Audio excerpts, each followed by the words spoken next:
ओम शांति। ओम शांति। आज की तारीख है 15 अगस्त 2024। 15 अगस्त माना स्वतंत्रता दिवस, आज़ादी का दिन। किससे आज़ादी? गुलामी से आज़ादी। और इस गुलामी का कारण क्या है? 5 विकार। और ये 5 विकार अभी सब में व्यापक है, इसीलिए सब गुलाम है। बाबा इस गुलामी से छुड़ाने है, सच्ची आज़ादी दिलाने है, सच्ची स्वतंत्रता, जिसके आधार पर आधा कल्प के लिए माना 2500 वर्ष के लिए आप कभी परतंत्र नहीं होंगे, सदा स्वतंत्र रहेंगे। द्वापर से भले रावण राज्य का आरंभ होगा, पर इतनी गुलामी नहीं होगी। माना 3/4 आप स्वतंत्र हैं। एक युग में माया का साम्राज्य हावी हो जाता है। पहले तो माया आती है ना, धीरे धीरे अपने जाल में फंसाती है। जैसे उसमें भी क्या हुआ, उस गुलामी में भी क्या हुआ, पहले धीरे धीरे लालच देते हैं, ऐसा करेंगे, यहाँ व्यवसाय करेंगे, यहाँ चारों तरफ ऐसे फैलाएंगे। ये लालच क्या करता है, धीरे धीरे सब भारतवासियों में आता है और फिर धीरे धीरे वो अपना राज्य स्थापित कर लेते हैं, सबको गुलाम बना देते हैं। वही किया माया ने भी। आधा कल्प तो हमने राज किया, फिर एक युग उसने धीरे धीरे हमें लालच दिया। हम पर राज नहीं कर सके एक युग तक, मन द्वापर में एकदम से तो राज नहीं हुआ। धीरे धीरे धीरे उसने अपना राज स्थापित किया और पूरे कलयुग में हमें काला कर दिया।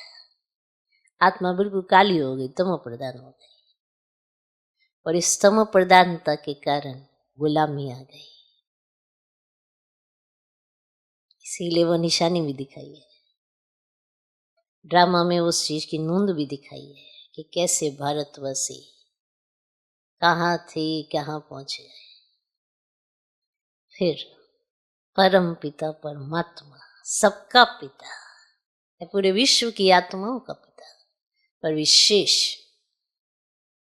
विशेष उन भारतवासियों का पिता, उन देवी देवताओं का वो पिता, उन आत्माओं का पिता जो सबसे नजदीक परमात्मा के रहे। ऐसे बच्चों को आजादी दिलाने के लिए, ऐसे बच्चों को उनका राज्य फिर से दिलाने के लिए परमात्मा धरा पे आया और हमें हमारा परिचय, हमारी शक्तियों का परिचय, इस वर्ल्ड ड्रामा का परिचय फिर से जागृति दिलाई, फिर से समृद्धि दिलाई, फिर से वो समर्थता दिलाई, फिर से वो सक्षम बनाने के लिए बाबा फिर से आया। फिर से वो सत्य गाने वाला है, फिर से भारत सोने की चिड़िया बनने वाला है। फिर से उस गुलामी से तो आजादी देखी सबने, पर इस गुलामी की अभी तक सबको पहचान भी नहीं है, तो आजाद कैसे होंगे? पहले भी यही हुआ था, गुलामी को स्वीकार कर लिया तो आजादी का टेस्ट के मतलब क्या रहेगा? आज भी सभी मनुष्य आत्माओं ने रावण राज्य को स्वीकार कर लिया, तो राम राज्य के टेस्ट का अर्थ क्या रहा? इसीलिए सब प्रयास नहीं करते, पुरुषार्थ नहीं करते, लेकिन भगवान आकर फिर से स्मृति दिलाते हैं, फिर से याद दिलाते हैं कि आप क्या थे।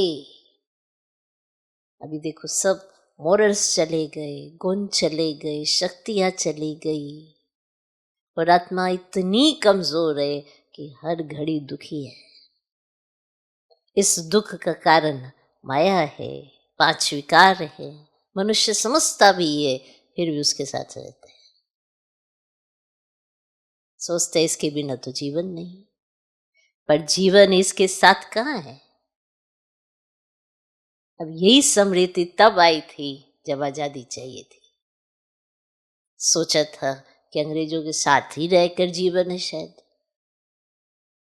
पर ओरिजिनल आजादी जिसकी टेस्ट भारतवासियों के थी, आत्मा को थी ना।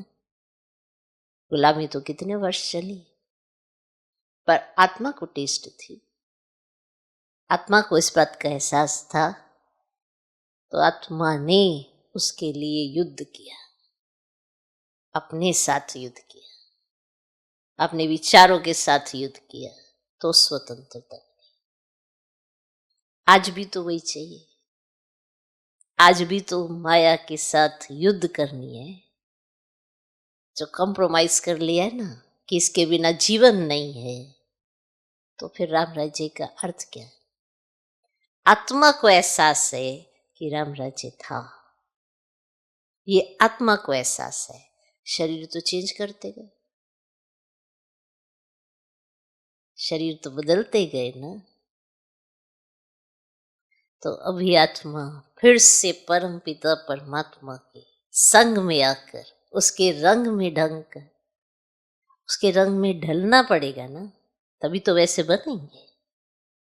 और उनके रंग में ढलकर हम वैसे बन जाते हैं जैसा वो हमें देखना चाहते हैं, जिसकी महिमा हम सुनते भी है, दिखते भी है। इसीलिए परमात्मा हमें अभी श्रीमत देते हैं और कहते हैं मन मत पर मत को छोड़ दो, किसी और का संग नहीं करना, मेरा संग करो। मैं तुम्हें सच्ची आजादी दिलाने आया हूं। इसीलिए वो हमें रोज सुबह सुबह मीठे बच्चे, क्योंकि ये कड़वापन आपका श्रृंगार नहीं है, आपके गुण नहीं है। वो रोज सिखाते हैं, रोज समझाते हैं। प्यार से रहना, आपस में स्नेह से चलना, अच्छा व्यवहार करना कभी था, आज नहीं है। रावण के संग के कारण आज मैं रह गई है, मेरा रह गया है, बाकी सब भूल गया है। पहले तो ये सारा कुटुंब एक ही परिवार था ना। अभी तो जाति पाति रंग भेद इस दृष्टिकोण से सबको देखते हैं। पहले कहाँ ये सब था, तभी तो सब एक ही परिवार के एक समान ही नजर आते थे। किसी को भी देखे दूसरे के प्रति वैर भाव नहीं होता था, तभी तो भारत सोने की चिड़िया था। तभी फिर से वैसा बनाने के लिए डायरेक्ट ऑलमाइटी अथॉरिटी ब्रह्मा तन का आधार ले वापिस से स्थापना करने धरा पर आ चुके हैं।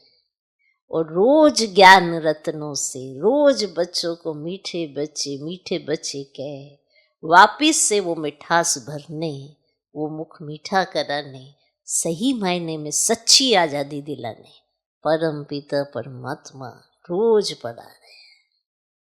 तो हम सबको पढ़ना भी है, सीखना भी है, और करेक्टर भी सुधारना है, गुणों को धारण भी करना है, और ऐसी गुण मूर्त आत्मा बन सबके सामने प्रत्यक्ष करना है कि बाबा ने हमको क्या बनाया। जो भी आपके संपर्क में आए, जो भी संबंध में भी आए, उसको आप अलग लगने चाहिए, दुनिया से अलग। परम पिता परमात्मा की संतान है, तो संतान पने का नशा पहले स्वयं में लाएं तो दुनिया को दिखाई पड़े। ऐसे दिन की कहो, यादगार पलों की कहो। आप सभी को स्वतंत्रता दिवस की बहुत बहुत मुबारक हो, मुबारक हो, मुबारक।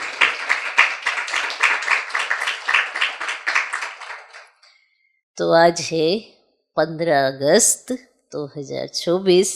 साकार महावाक्य बाबा कहते मीठे बच्चे, बाप पाया है तुम्हें सच्ची स्वतंत्रता देने।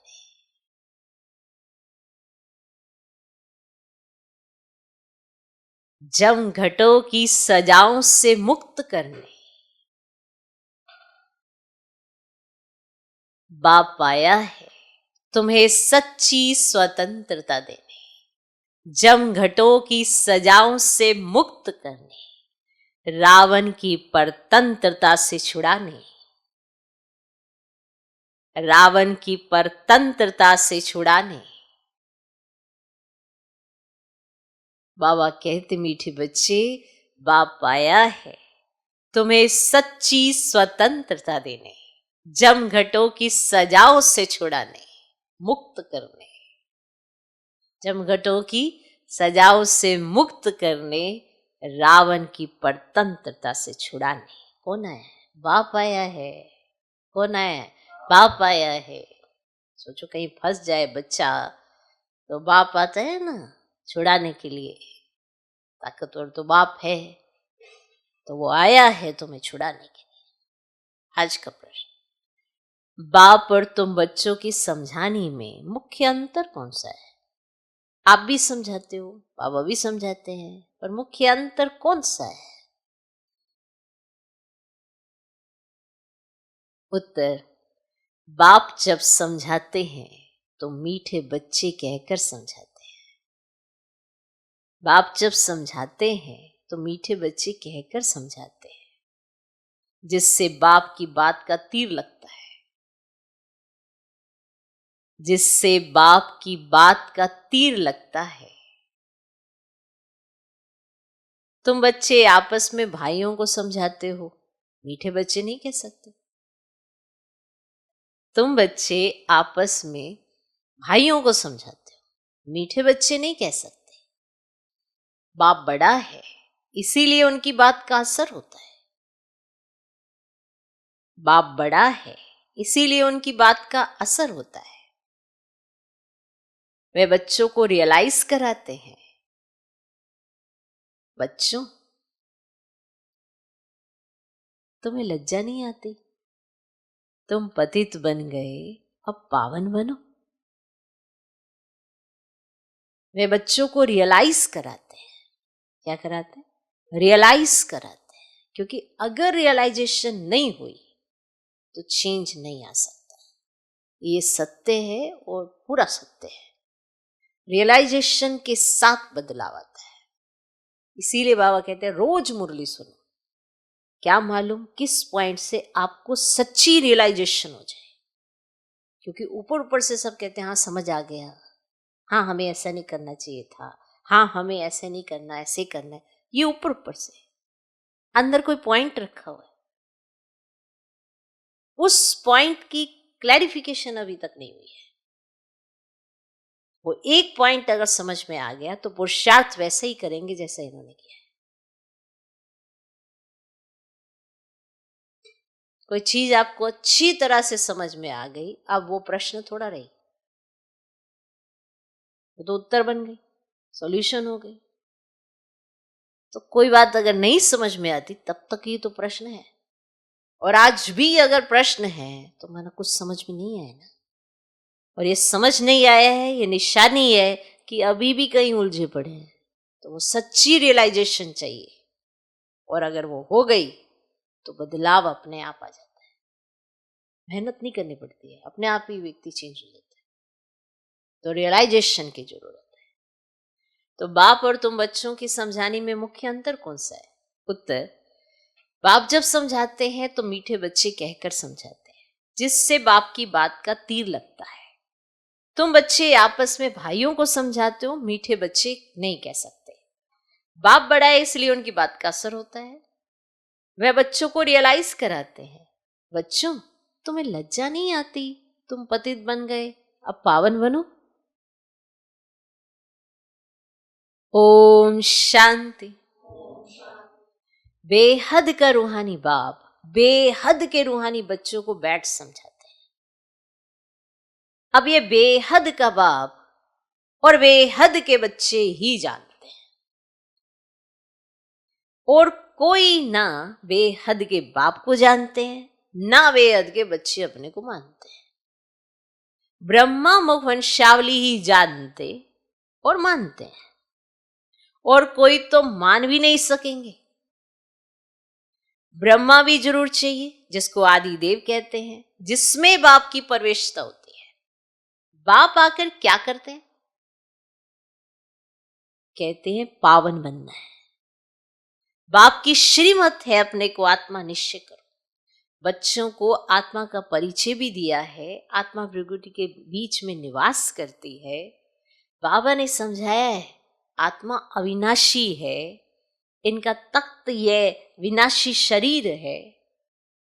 ये बातें तुम बच्चे जानते हो कि हम सब आत्माएं आपस में भाई भाई एक बाप के बच्चे हैं। ईश्वर सर्वव्यापी कहना यह भूल है, क्योंकि ऐसे तो सारे ईश्वर हो जाते हैं ना। फिर ईश्वर सर्वव्यापी कहना यह भूल है।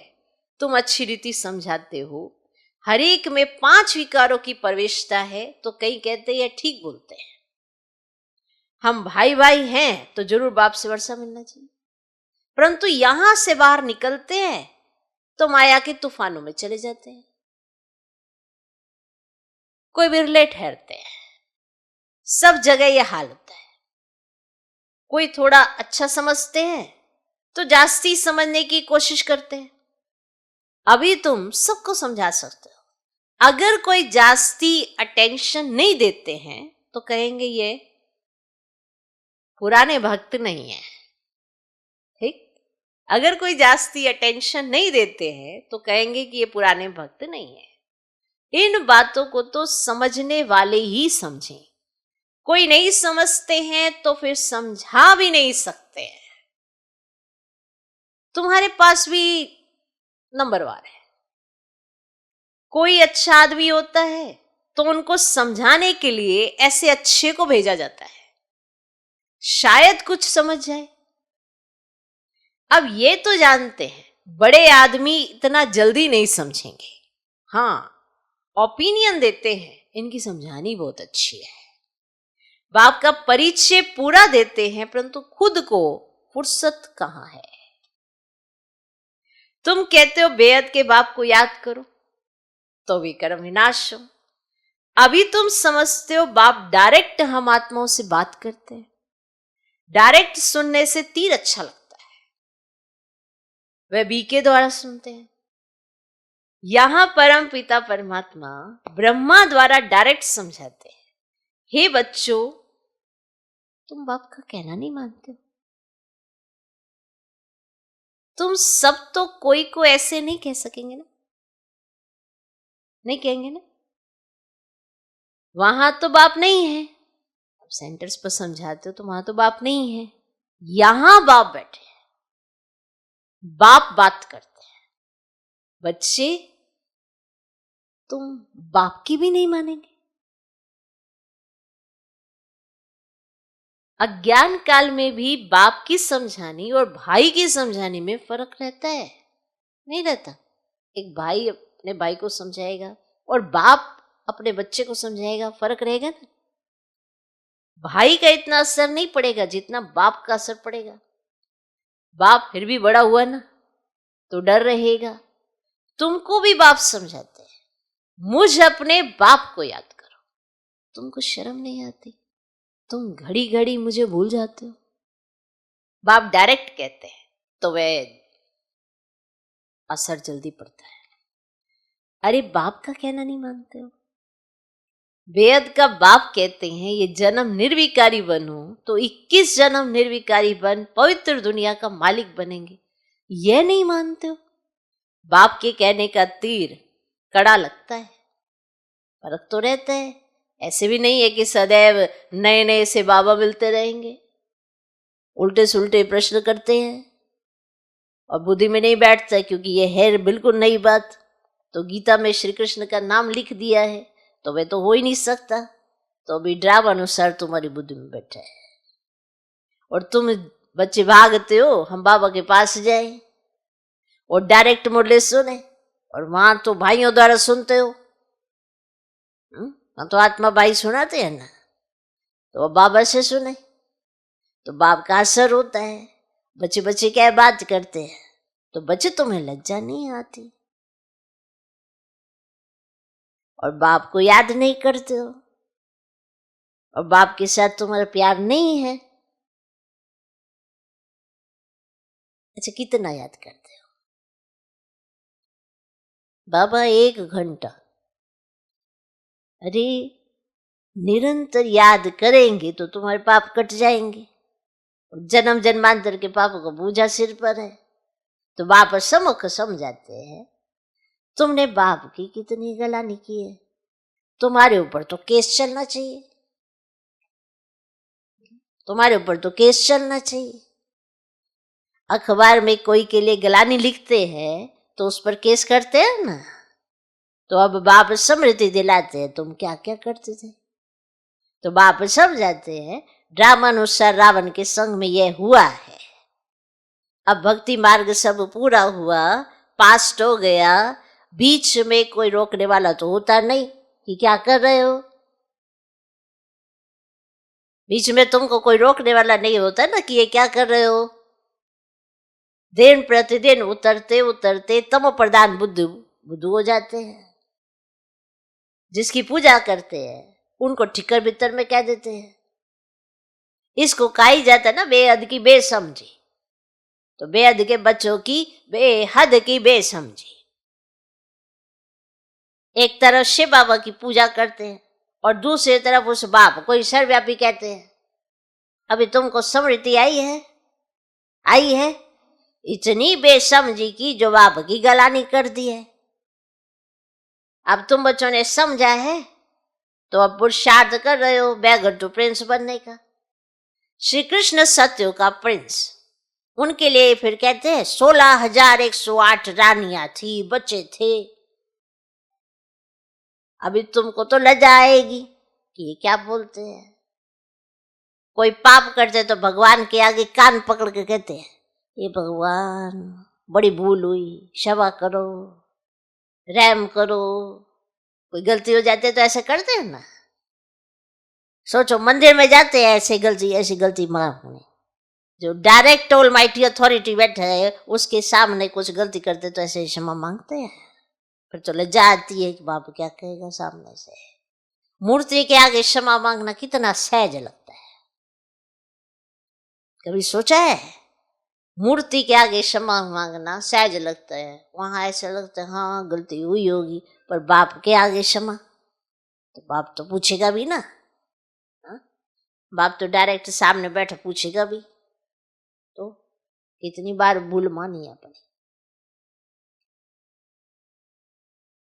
तो कोई पाप करते ना तो भगवान के आगे कान पकड़ कर कहते, हे भगवान बड़ी भूल हुई, रहम करो, क्षमा करो। तुमने कितनी बड़ी भूल की है। बाप समझाते ड्रामा में ऐसा है, जब ऐसे बनो तब तो मैं आऊं। अब बाप कहते तुमको सब धर्म वालों का कल्याण करना है। बाप जो सबकी सदगति करते हैं उनके लिए सब धर्म वाले कहते हैं सर्वव्यापी है। ये कहां से सीखे? भगवानुवाच मैं सर्वव्यापी नहीं हूं। तुम्हारे कारण औरों का भी ऐसा हाल हो गया है। पुकारते हैं हे पतित पावन, परंतु समझते नहीं। हम जब पहले पहले घर से आए तो पतित थे क्या? देह अभिमानी बनने के कारण पतित बने। कोई भी धर्म वाला आए उनसे पूछना है परम पिता परमात्मा का तुमको परिचय है? वे कौन है, कहाँ निवास करते हैं? तो कहेंगे ऊपर में या कहेंगे सर्वव्यापी है। तो बाप कहते तुम्हारे खातिर सारी दुनिया चटखट्टे में आ गई है। निमित्त तुम बने हो। सबको समझाना पड़ता है। बड़े ड्रामानुसार होता है, परंतु तुम पति तो बन गए ना। सभी पाप आत्माएं हैं। अब पुण्य आत्मा बनने के लिए पुकारते हैं। तो सब धर्म वालों को मुक्ति धाम घर में जाना है तो वहां पवित्र है। तो ये भी ड्रामा बना हुआ है जो बाप आकर समझाते हैं। तो ये ज्ञान सब धर्मों के लिए है। तो बाबा के पास समाचार आया था, किसी आचार्य ने कहा आप सबको आत्मा में परमात्मा समझ नमस्कार करता हूं। ऐसा बाबा के पास एक समाचार आया। तो किसी आचार्य ने कहा आप सबको आत्मा में परमात्मा समझ नमस्कार करता हूं। अब इतने सब परमात्मा हैं क्या? कुछ भी समझ नहीं। जिन्होंने भक्ति जास्ती नहीं की है वे ठहरते नहीं है। सेंटर्स में भी कोई कितना समय ठहरते हैं। इससे समझना चाहिए कि भक्ति कम की है इसीलिए ठहरते नहीं है। फिर भी जाएंगे कहां? दूसरी कोई हट्टी तो है नहीं। ऐसी क्या युक्ति रचें जो मनुष्य जल्दी समझ जाए, ये सब जल्दी समझ लें। अभी तो सबको पैगाम देना है, ये कहना है कि बाप को याद करो। तुम ही पूरा याद नहीं कर सकते हो तो तुम्हारा तीर कैसे लगेगा? इसीलिए बाबा कहते चार्ट रखो। इसीलिए बाबा कहते चार्ट रखो। मुख्य बात है ही पावन बनने की। जितना पावन बनेंगे उतना नॉलेज धारण होगी, खुशी भी होगी। बच्चों को तो बहुत खुशी होनी चाहिए, हम सबका उद्धार करें। बाप ही आकर सदगति करते हैं। बाप को तो गम और खुशी की बात ही नहीं। ये ड्रामा बना हुआ है, तुमको तो कोई गम नहीं होना चाहिए, बाप मिला है और क्या। सिर्फ बाप की मत पर चलना है। ये समझानी भी अब मिलती है, सत्युग में नहीं मिलेगी। वहां तो ज्ञान की बात ही नहीं। यहां तुमको बेहद का बाप मिला है तो तुमको स्वर्ग से भी जास्ती खुशी होनी चाहिए। स्वर्ग से भी जास्ती खुशी होनी चाहिए। बाप कहते विलायत में भी जाकर तुमको ये समझाना है। सभी धर्म वालों पर तुमको तरस पड़ता है। सभी कहते हैं हे भगवान रहम करो, ब्लिस करो, दुख से लिबरेट करो, परंतु समझते कुछ नहीं। तो बाप अनेक प्रकार की युक्तियां बतलाते हैं। सबको यह बतलाना है कि तुम रावण की जेल में पड़े हो। कहते हैं स्वतंत्रता मिले, परंतु वास्तव में स्वतंत्रता किसको कहा जाता है ये कोई जानता नहीं है। रावण की जेल में तो सब फंसे हुए हैं। अभी सच्ची स्वतंत्रता देने के लिए बाप आए, फिर भी रावण की जेल में परतंत्र होकर पाप करते रहते हैं। सच्ची स्वतंत्रता कौन सी है यह मनुष्यों को बतलाना है। तुम अखबार में भी डाल सकते हो, यह रावण के राज्य में स्वतंत्रता थोड़ी ही है। बहुत शॉर्ट में लिखना चाहिए, जास्ती तिक तिक कोई समझ ना सके तो बोलो तुमको स्वतंत्रता है कहां? तुम तो रावण की जेल में पड़े हो। तुम्हारे जब विलायत में आवाज होगा तो फिर यहां झट समझ जाएंगे। विलायत से आवाज निकलेगा ना तो यहां झट समझ जाएंगे। एक दो पर घेराव करते रहते हैं तो यह स्वतंत्रता हुई क्या? स्वतंत्रता तो तुमको बाप दे गए, रावण की जेल से स्वतंत्र कर रहे। तुम जानते हो वहां हम बड़े स्वतंत्र, बड़े धनवान होते हैं, किसकी नजर भी नहीं पड़ती। पीछे जब कमजोर बने तब सबकी नजर पड़ी तुम्हारे पर, तुम्हारे धन पर सबकी नजर पड़ी जब तुम कमजोर बने। मोहम्मद गजनवी ने आकर मंदिर को लूटा तो तुम्हारी स्वतंत्रता पूरी हो गई, नजर पड़ गई तुम पर। माना स्वतंत्रता वहीं पर खत्म हो चुकी थी। रावण के राज्य में परतंत्र बन गए। अब तुम पुरुषोत्तम संगम युग पर हो, अभी सच्ची स्वतंत्रता को पा रहे हो। वे तो स्वतंत्रता को समझते ही नहीं, तो ये बात भी युक्ति से समझानी है। जिन्होंने कल पहले स्वतंत्रता पाई है वही पाएंगे। तुम समझाते हो तो कितना आर्ग्यू करते हैं, जैसे बुद्धू। टाइम वेस्ट करते हैं तो दिल नहीं होती है बात करें। तो बाप आकर स्वतंत्रता देते हैं। रावण की परतंत्रता में दुख बहुत है, अपरम अपार दुख है। तो बाप के राज्य में हम कितना स्वतंत्र होते हैं। स्वतंत्रता किसको कहा जाता है? जब हम पवित्र देवता बनते हैं ना तो रावण राज्य से छूट जाते हैं। सच्ची स्वतंत्रता बाप ही आकर देते हैं। अभी तो पराये राज्य में सब दुखी हैं। स्वतंत्रता मिलने का ये पुरुषोत्तम संगम युग है। वे तो कहते फॉरेन गवर्नमेंट गई तो स्वतंत्र हम बने। अब तुम जानते हो ना, जब तक पावन नहीं बने हैं तब तक स्वतंत्र नहीं कहेंगे। बात जानते हो ना, वो कहते हैं फॉरेन गवर्नमेंट गई तो हम स्वतंत्र बन गए। तो अब तो तुम जानते हो कि जब तक पावन नहीं बने हैं तब तक स्वतंत्र नहीं कहेंगे। फिर जमघटों की सजाएं खानी पड़ेंगी, पद भी भ्रष्ट हो जाएगा। तो बाप आते ना घर ले जाने, वहां सब स्वतंत्र होते हैं। तुम सब धर्म वालों को समझा सकते हो, तुम आत्मा हो, मुक्तिधाम से आए हो या पाठ बजाने, और सुखधाम में स्वतंत्र होते हैं ना। तो सुखधाम से फिर तुम जब दुखधाम में तुम प्रधान दुनिया में आ गए हो तो बाप कहते हैं बच्चे अब समझ में आया कि मैं तुम्हें क्या समझा रहा। तो बाप कहते तुम मेरी संतान हो, रावण की थोड़े ही हो। मैं तुमको राज्य भाग्य देकर गया था, तुम अपने राज्य में कितने स्वतंत्र थे। अब फिर वहां जाने के लिए पावन बनना है, तुम कितने धनवान बनते हो। वहां तो पैसे की चिंता ही नहीं होती है।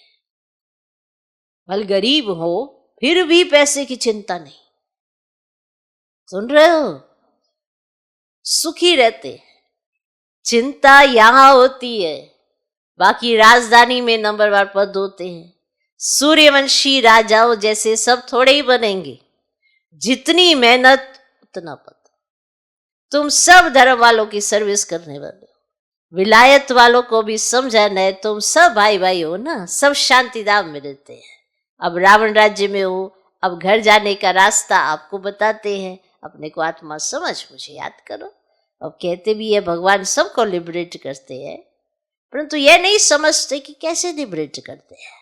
तो बच्चे कहाँ मुंह जो पड़ते हैं तो कहेंगे बाबा हमको लिबरेट कर अपने घर ले चलो।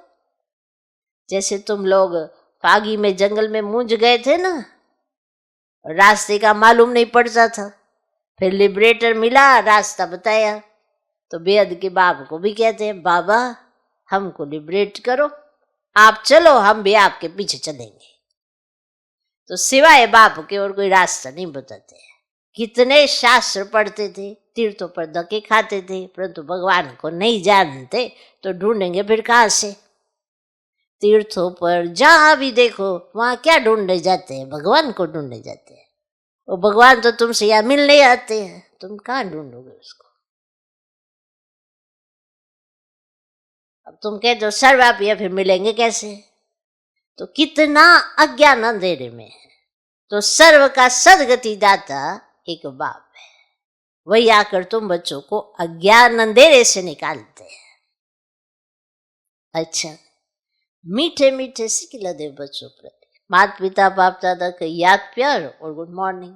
रूहानी बाप की रूहानी बच्चों को नमस्ते। हम रूहानी बच्चों की भी रूहानी बाप को नमस्ते नमस्ते नमस्ते। Good morning good morning good morning. धारणा के लिए मुख्य सर पहला पॉइंट, एक बाप मिला है इसीलिए किसी भी बात का गम नहीं करना है। एक बाप मिला है इसीलिए किसी भी बात का गम माना चिंता नहीं करना है। उनकी मत पर चलकर बेहद का समझदार बन खुशी खुशी सबका उद्धार करने के निमित्त बनना है। उनकी मत पर चलकर बेहद का समझदार बन खुशी खुशी सबका उद्धार करने के निमित्त बनना है। एक बाप मिला है इसीलिए किसी भी बात का गम नहीं करना है। उनकी मत पर चलकर बेहद का समझदार बन खुशी खुशी सबका उद्धार करने के निमित्त बनना है। दूसरा पॉइंट, जमघटों की सजाओं से बचने व सच्ची स्वतंत्रता पाने के लिए पावन जरूर बनना है। जमघटों की सजाओं से बचने व सच्ची स्वतंत्रता पाने के लिए पावन जरूर बनना है। नॉलेज सोर्स ऑफ इनकम है, इसे धारण कर धनवान बनना है। नॉलेज सोर्स ऑफ इनकम है, इसे धारण कर धनवान बनना है। जमघटों की सजाओं से बचने व सच्ची स्वतंत्रता पाने के लिए पावन जरूर बनना है। नॉलेज सोर्स ऑफ इनकम है, इसे धारण कर धनवान बनना है। आज का वरदान, नॉलेज की लाइट माइट से, नॉलेज की लाइट माइट से रोंग को राइट में परिवर्तन करने वाले ज्ञानी तो आत्मा भव। नॉलेज की लाइट माइट से रोंग को राइट में परिवर्तन करने वाले ज्ञानी तो आत्मा भव। कहा जाता है नॉलेज इज लाइट माइट। जहां लाइट अर्थात रोशनी है कि ये रोंग है, ये राइट है, ये अंधकार है, ये प्रकाश है, ये व्यर्थ है, ये समर्थ है, तो रोंग समझने वाले रोंग कर्मों व संकल्पों के वशीभूत हो नहीं सकते। जिनको ये समझ में आ गया कि क्या राइट है, क्या रोंग है, क्या अंधकार है, क्या प्रकाश है, क्या व्यर्थ है, क्या समर्थ है, तो फिर अगर ये समझ लिया जिसने कि रोंग क्या है, तो वो रोंग कर्मों के व संकल्पों के वशीभूत नहीं हो सकते। ज्ञानी तो आत्मा अर्थात समझदार, ज्ञान स्वरूप कभी ये नहीं कह सकते कि ऐसा होना तो चाहिए, लेकिन उनके पास रोंग को राइट में परिवर्तन करने की शक्ति होती है। समझा? कि वो ऐसा नहीं कहते ये होना तो चाहिए लेकिन ये हो गया, ऐसा हो गया, लेकिन उनके पास, उन आत्माओं के पास जो ज्ञान स्वरूप है, ज्ञानी तो आत्मा है, उन्हें रोंग को राइट करने की उनके पास शक्ति होती है। आज का स्लोगन, जो सदा शुभ चिंतक और शुभ चिंतन में रहते हैं वे व्यर्थ चिंतन से छूट जाते हैं। माना जिनका चिंतन शुद्ध है, शुभ है और वो सबके शुभ चिंतक है, तो वो व्यर्थ चिंतन में नहीं जाते हैं। उन्हें मालूम है कि व्यर्थ चिंतन में जाकर अपनी एनर्जी वेस्ट नहीं करनी है, और यही एनर्जी, यही संकल्प हमें आगे ताकत देने वाले हैं। तो जो चीज आपको आगे ताकत देने वाली है उसे व्यर्थ में थोड़ा गवाएंगे। तो जो सदा शुभ चिंतक है, सबके लिए अच्छा सोचते हैं, अपने लिए भी अच्छा सोचते हैं, दूसरों के लिए भी अच्छा सोचते हैं, और दूसरों के शुभ चिंतक हैं और शुभ चिंतन में रहते हैं, वो व्यर्थ चिंतन से छूट जाते हैं। ओम शांति।